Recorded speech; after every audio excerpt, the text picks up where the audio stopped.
I think it all started with my mom. My mom was an activist. She was one of the few people who left Kuwait and took out the veil amongst many and studied in Egypt. So when she came back, she worked in the government, but in a political area. And initially, me and my twin did not think that we have it in us. But we used to listen to my dad and my mom over lunch every day, discussing politics, world issues, and we used to ignore it. Along the way, I inherited that trait from my mom. After the invasion of Kuwait, it became apparent because during the invasion, when I had to flee to London, I joined the Free Kuwait Campaign, and I was chosen with another person, Ali Al-Mulayfi, to become the spokespeople for Free Kuwait Campaign. So we did. And we had to go to student unions and parliaments. We had to convince people why Kuwait is worth saving. And this is the beginning. I became a person who can speak out in public and defend certain issues. So when I came back from the invasion, a lot of our colleagues in IBM were Palestinians, and a few of them were detained. And they were detained purely because they're Palestinians. And for no reason whatsoever. On the contrary, they have helped Kuwait. They have helped save some of the information in the IT sector. So I used to go to police stations and help them out and vouch for them. And everybody thought I was out of my mind because, first of all, at that time, a Kuwaiti woman doesn't go to police stations. And on top of that, you do not vouch for a man because that implies a lot of other things as well. I didn't care. I just did it. And I took them out of detention. And we helped them out leave Kuwait. That was really the beginning of me being a person who wants to help. And throughout my career in IBM, even though I am in IBM and I am an engineer, I worked in a lot of volunteer projects and helped as much as I can. Many of these incidents had to do with also the workers at homes. A group of us established a small NGO to change the labor laws in Kuwait, specifically for domestic help, because we saw a lot of incidents where the domestic help have been abused, to say the least. And then after that, they had to go to deportation centers, and they would leave the country, 7, 8, 9 months later without salaries, without anything. So we go to hospitals, we find them doctors, we help them when they need things like wheelchairs. We worked with Christian and Muslim funding organizations to be able to help them get the tickets to leave the country. We worked with deportation centers to give them care packages so that when they are in the deportation centers, their life is at least not as miserable as it used to be. I worked in IBM for 20 years. I got married late against all society pressure. And even when I got married late, I did not want to have kids, so I got them much later. Now, being an executive and high executive in a company and having little kids caused a big issue, which I will talk to you about later. But one of the things we have done is press the members of parliament, certain members of parliament, to pass a law, to pass new laws that will assist working women in the workforce to be able to take care of the kids, breastfeed, and not quit their jobs. I always detested dhulm. Wherever there's a situation where someone is in need and I am aware of it, I would go and help that person. My daughters are always, one of them is happy and the other one is always scared that I would stop in the middle of the street and scream at someone, because that was me. Whenever something is wrong in the street, I'm not going to pass it. So I would stop the car and come down and speak to someone, including the police, by saying this is not right, or and I've been told off many times, but it doesn't matter, because it takes one person to make that policeman or that official say, maybe I was wrong, maybe I should have spoken to this expatriate in a nicer way. Yeah, maybe I should not have stopped this person, but stopped a Kuwaiti instead, because they both broke the law, not only the non-Kuwaiti. I used to be a person who will not speak out loud or in public. I was my twin shadow. And the Free Kuwait campaign made it different, because you had a cause. You needed to save Kuwait, and it's not a personal cause, it's a really important cause. So all of a sudden you sit in front of all these people who tell you why Kuwait should be invaded, because we have not nationalized everybody, because we were not equal to in our treatment to the Palestinians, so on and so forth. And you had to come up with reasons, valid reasons, why a country like Kuwait should not be under the invasion of Iraq. And doing that took a lot of emotions, and took a lot of convincing, especially in London, since London had a big Greenpeace group, an anti-Kuwaiti group. It made me a person who can speak up and not be afraid of the reaction of society. In the beginning, it was about human rights, and it still continues to be human rights, especially in my involvement in what we call Dar al-Khidma and the labor law changes for the domestic help. However, my passion resides in women and the well-being of women. And I don't mean it in a political way. I mean it in a social way. Women should be able to go back to being good mothers, even though they're amazing professionals. We cannot let go of that part just because we are highly educated and because we have penetrated every workforce that we can get into. We cannot forget the main role, which is motherhood. So the first obstacle that I faced was when I came back from university and had to choose a job. So everybody went to the government sector and I went to the private sector. Private sector had a lot of men. I worked in an IT environment, so we were 2 professional women amongst 30 to 40 men. And we had to work like they did. So long hours, it's nothing called 8 to 5, it's 8 to 7, 8 to 8, whatever it takes. We had to stay to write tenders, to respond to tenders, and we had to stay sometimes overnight. No woman at that point will stay at work or out of home beyond 11 o'clock. I mean, not even 11 o'clock, 10 o'clock is my curfew at that point. Coming from Boston, imagine, where I lived for 5 years, in total freedom, doing my own things and making my own decisions. I have to come back at 10 o'clock at night because it's not right in the Kuwaiti culture. But I can't not do what my colleague is doing because we're all working on a project and we all have to give in. So my natural reaction was, I'm staying at work. That was not accepted, but I thought that I will not be defeated, honestly, with that. Specifically since I wasn't doing anything wrong. My job also took me to Europe and to America. Women don't travel alone then. There was a taboo.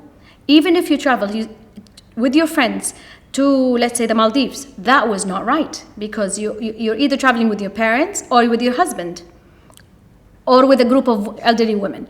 So that was another challenge, but it never came to me as a showstopper because we studied hard, we got our degrees, and during the invasion, I realized that I was one of the very lucky ones who, because of my degree from Boston University, I was able, if needed, to work outside. While people who were in Kuwait and had Kuwait University certificates, it was much harder for them to find jobs had we stayed longer in London and in Europe. So that was another taboo that I had to go through. The other one was me coming from a liberal parent society. Our parents were, during the era of complete liberalization, they worked, they studied in Egypt. But as my generation went to high school, the religious movement came in and the society started to change in texture. So we didn't know, or I didn't know where I fit. Am I a liberal person who can sit amongst men and women? Or am I a conservative Kuwaiti who has to stay amongst only women groups? And that was a very hard thing to deal with because I had to hide sometimes these facts that I am a liberal person who have mixed groups, but with certain people I cannot disclose it. I wasn't the only one. There was a few of us who was challenged and were unfortunately stereotyped as too free. You guys don't feel this anymore because the society has changed dramatically. But we had to, let's say, we were the first fighters to break the mold, that it's okay to travel with men. I could not even sit with my colleagues in a restaurant to eat lunch when we had our lunch break. I would sit in the office and stay alone in the office because it is not heard of for a woman to sit with her colleague 1 or 2 or 3 and have lunch. So all of these things I would call them challenges, but they were good challenges because it takes 1 or 2 or 3 people to make that kind of a change. One of the other things, you know how you guys go out and wear leotards to sports today, yeah? When I came from the States, that's the only thing I knew what to wear to play squash. And even though my shirt was up to almost my knees, it was still a leotard. So when I walked into, I remember the Regency, and I said, I was starting to play squash. Everybody said, what are you wearing? You're supposed to be wearing training suit, these big baggy things that you cannot really play sports in. And you get hot and all of that. And I said, no, I'm not. And they said, it's not, you're coming from Boston, you've been away for too long, you don't know what Kuwait society is, do not wear them. I wore them. 3, 4, 5 years later, people are walking in them in the streets. I'm not saying I made the change, but I think people undermine the strength of one act. Just start the act. If you're not doing anything wrong, this is what I believed. If you're not doing anything wrong, do it and be strong about it and don't listen to people. And that's what I used to tell my father. Am I doing anything wrong? He goes, no, but society. I said, then I don't care. I am a person who works with challenges. I'm a person who doesn't see them as challenges. They sees them as milestones that you need to just pass. I don't believe that women or men should fit in a mold of any nature. And hence, everybody has a role in society to make that difference. I think all of my trip in trying to make a difference in society was based on people telling me, but you can't, and you shouldn't, and it's haram. I read a lot. I try to see the other side. I learned not to challenge people in their own thought process, because you will get tangled in it. So just do what you want. Just do what you think and what you believe in. And believe me, every step, every one tiny little step will make a dent. I keep on saying this. People are not bad. They just follow شو اسميها الراعي. مثل باقي الدول العربية. احنا القطيع أو العالم العربي هو القطيع اللي يتبع الراعي. لازم نوقف ونقول فكروا شوي. فكروا بالكلمات اللي تنقال لكم وبالقصص اللي تنقال لكم. ماكو شيء اسمه حرام. في شيء اسمه achievement. Every time I walked into a police station or into a deportation center, I sweat. And I feel, you know how your ears become very red and hot because you're scared? I had all these symptoms of tension and, scared. But every time you take a step and you talk to someone and you talk to them with common sense, people listen. People are not bad. There is no malice in the Kuwaiti people. They just follow the trends without thinking. If you open the subjects in a nice way and you lead the way, people listen. It's these steps that we take that people are afraid of. Who is to go and help someone in a deportation center, and why would you? Why would you help get a maid out of prison because her son was born in prison, and the only reason she's in prison is because خالفت قانون الإقامة. She has done nothing wrong. Leave her. The system will work on it. No, you don't leave it. You go and help out. Why is it that you have to fight and get daycare centers in all private institutions? Now, we fought for that law. Me and 2 of my friends went and talked to Dr. Asil when she was an MP and Dr. Rula, and we said, change the law. We need daycare centers in every private institution so women can breastfeed. When I started breastfeeding, and I breastfed my daughters, each one 1.5 years while working, yeah, people thought I was فلاحة, you know, فلاحة, لأن who's going to do this? Why would you do it? And you are faced with statements like, who said it's the right thing? Why do you think you know that this is right? And so many people oppose you only because they cannot do it. Don't listen. Just keep on going. And as you go, explain to them the benefits. What's the benefit of breastfeeding? What's the benefit of holding your child? What's the benefit for the mother? Insurance and health benefits. You know, all of these things amount to a basket of goodies, as they say. And we took these baskets of goodies and we went to the insurance companies and the investment firms and the banking sector, and we said, do you guys want us to open daycare centers in your premises so you can get 1, 2, 3 as benefit, tangible and non-tangible? And they agreed. So that's when we went to the parliament and we passed a law that every institution, together with the parliament, every institution that has 50 women or more, or has 300 men in general, has to have a daycare center where the kid can be brought in from a young age to 2 years and be breastfed and taken care of. Unfortunately, it has not been enforced, but this is the next step. I believe in something, which is we have to remind ourselves that everybody is human. Nobody is perfect, no matter how they portray themselves online. And I keep on that word, and I'll tell you why. I send this message not only to women, I send this message to men and women. What's happening in the world now with the fashionistas and the social media is that we try to mimic what we see as the perfect picture of a woman or a perfect picture of a man. These are not true pictures. We have to look inside and accept the way we are. We have to become a considerate society. We have to have empathy. We have to have self-consciousness. We forgot these things. You can use the social media for causes. Use the social media to know what's happening in the world. Use the social media to volunteer and learn on how to make things better for your life. Of course there will be fashionistas, and of course there will be people who will portray themselves as the body, not the brain. These are, let them be. No reason to put them down, but we don't have to follow them. I think the move in Kuwait and in the Arab world, and I don't know if it's all over the world, especially for women, is taking women steps back. We're forgetting the brain, we're forgetting the achievement, we're forgetting the causes. We are becoming these women who just want to look like that picture that is on Facebook, on Instagram, and on Snapchat, and all of that.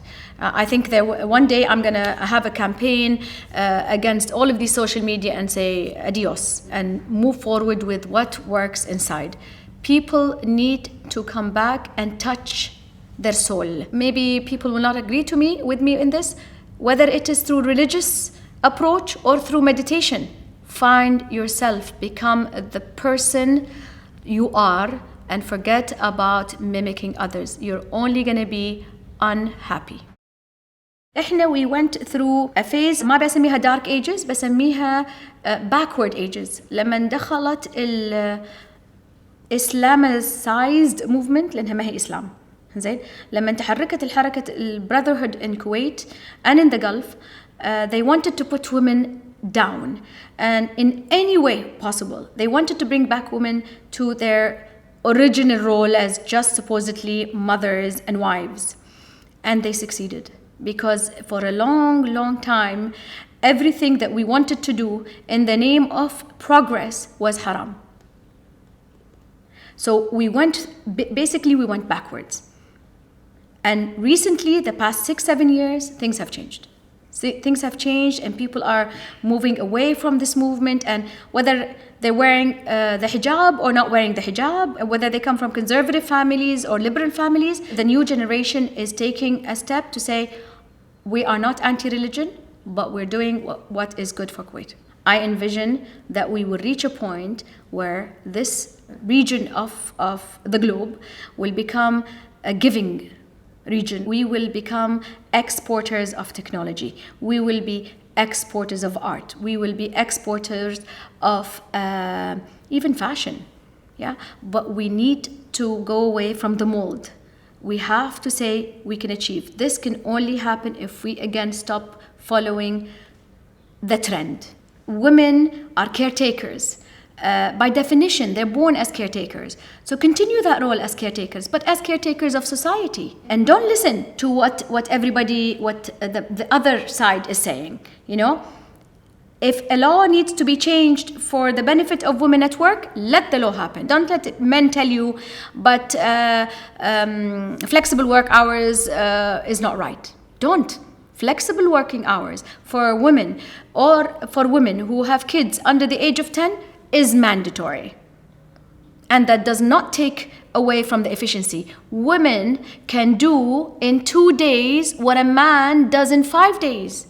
Only because that's our nature. Not because men are less, but because of the way we think. We can achieve much more in balancing our time. We can balance our time and basically achieve more. Ummahatna have worked so much to come out of that role اللي نحط لهم إن أنا قاعدة في البيت أطبخ وأربي عيالي. ترى اليوم لما نشوف المرة طالعة وتروح وما تراعي عيالها بس هامها بس شكلها والعمليات ومنو أقلد وشنو ألبس، ترى it is as خلينا نقول ما بقول demeaning because it's not demeaning, the word is wrong, but it is as bad as being in a home locked in a role. These are imprisonment. So إحنا رحنا من being imprisoned in a بيتنا بالفريج إلى imprisonment into this new model that we have to all follow. We've taken huge steps to go forward. منو بالغلف have been like us Kuwaiti women. بالeducation, بالdevelopment, penetration into every aspect of work, بالleadership, all of that for me just to follow. Wallah, this is how I should be looking. So we need to take this away from the new generation, the young ones, and let them follow new role models like you guys are doing. The new campaigns are doing. وصراحة ترد الروح الcampaigns. Honest to God, ترد الروح. I used to think that we were the last in achieving in our society. بعدين كان أشوف new generation اللي هو my generation of my nieces. أنا ربيت عيال أختي ياسمينة وغالية حياة, and they become the beautiful ladies they are, and each one of them is engaged in a good cause besides studying, besides working, and all of them with their friends taking initiatives to change Kuwait into a better place, taking good initiatives to change Kuwait, whether through art, whether through helping kids or children, whether through psychology. Wherever you are, they have a new feel towards let's volunteer and make a difference. When I volunteered with my daughters to go and clean the beaches, I think that was 6 years ago, people looked at me as if I was a weirdo, because these Kuwaiti people are cleaning the beaches, these Kuwaiti people are talking to others, and you know what happened? Initially everyone was saying, they're looking at you, and in about 15 minutes, every person, Indian, Egyptian, Kuwaiti, Ajnabi, they all came up and said, can we help you? And I said, yalla, hakum, these are the gloves, these are the bags, and let's clean up. Nobody said, you know, we're always scared of that. What happens if we do it? What happens if we do it? How is society going to look at us? Maybe people will stop us and make fun of us. Don't ever be afraid of doing the right thing. Together we can do it. أكيد. طول عمرنا قادرات وراح نظل قادرات, وبالأفرت مالكم والأفرت مال النيو جنريشن راح نوصل.